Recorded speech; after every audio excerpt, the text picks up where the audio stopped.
Sharia has Ahli Kitab and Muslim. But Ahli Kitab includes who? Christians and Jews, and there's a slightly different Sharia. It's not anti-Semitism.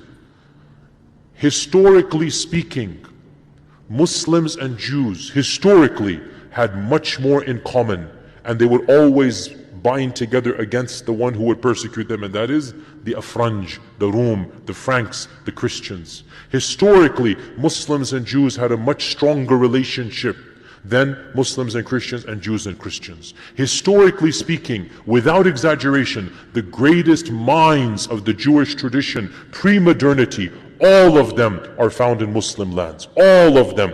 Starting from Baghdad and ancient Iran and Andalus and Egypt, you have the greatest minds coming, including Shabtai Tzvi in Ottoman lands.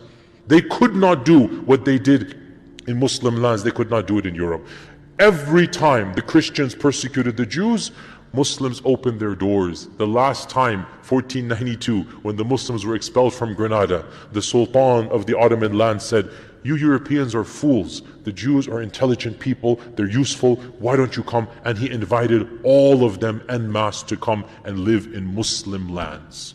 And that is why throughout the Muslim world, throughout the world, the largest population of Jews before 1947 were in Muslim lands.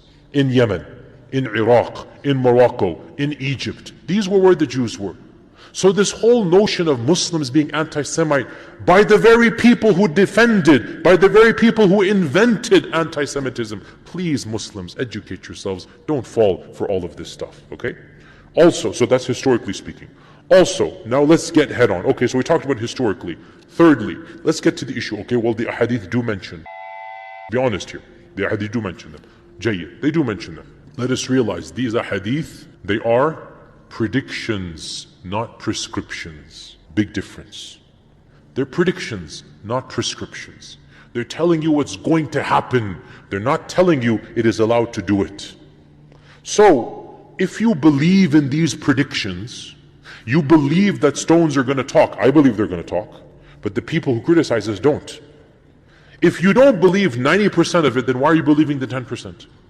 These are predictions of the end of times, of Armageddon, and what's going to happen, the apocalypse, the end of the world. If you believe that trees are going to talk, if you believe there's something called the Antichrist, if you believe there's something called the coming of Christ, well then, if you really believe that, fight on the side of truth, not on the side of evil. End of story. If you don't believe it, these hadith are not telling Muslims to do anything. It's describing what's going to happen towards the end of times.